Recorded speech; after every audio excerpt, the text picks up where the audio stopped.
పిల్లలు కూడా ఏంటనంటే ఎమోషనల్ బ్లాక్‌మెయిల్స్ అంటే ఏడ్ చేయడము, "నువ్వు అవును. ఫోన్ ఇయ్యకపోతే నేనిది ఇట్లా చేసుకుంటా" అనడము. ఇట్లా బెదిరింపు ఎక్కువైపోతుంది గదా! అంటే పేరెంట్స్‌కి గూడా అర్థం కావట్లేదు. అవును. ఇలా చేస్తే వాడిలా చేస్తాడేమో, హ్మ్. ఈకపోతే హ్మ్. ఇలా చేస్తాడేమో అని ఇచ్చేసే పరిస్థితులొస్తున్నాయి కదా!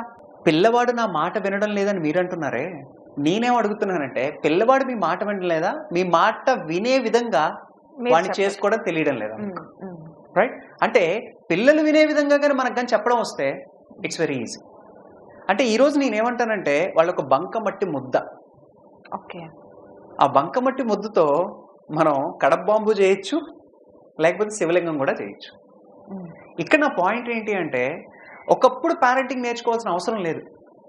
అంతే కదా! ఇప్పుడు మీ ఫాదర్ కావచ్చు, మా ఫాదరు మన ఇంట్లో వాళ్ళందరూ మనల్ని పేరెంటింగ్ నేర్చుకొని పెంచలేదు. అవును. కానీ ఈ జనరేషన్‌లో పేరెంటింగ్ అనే ఒక స్కిల్ ప్రతి ఒక్క పేరెంట్ నేర్చుకోవాలి. హ్మ్. సైక్లింగ్ అనేది ఒక స్కిల్, స్విమ్మింగ్ అనేది ఒక స్కిల్, స్కేటింగ్ అనేది ఒక స్కిల్, డ్రాయింగ్ అనేది ఒక స్కిల్. పేరెంటింగ్ అనేది కూడా ఒక స్కిల్. పిల్లలు వినడం లేదు కాదు, పిల్లలు వినే విధంగా ఎలా చెప్పాలి అని మనం నేర్చుకునేదే ఆ పేరెంటింగ్ స్కిల్.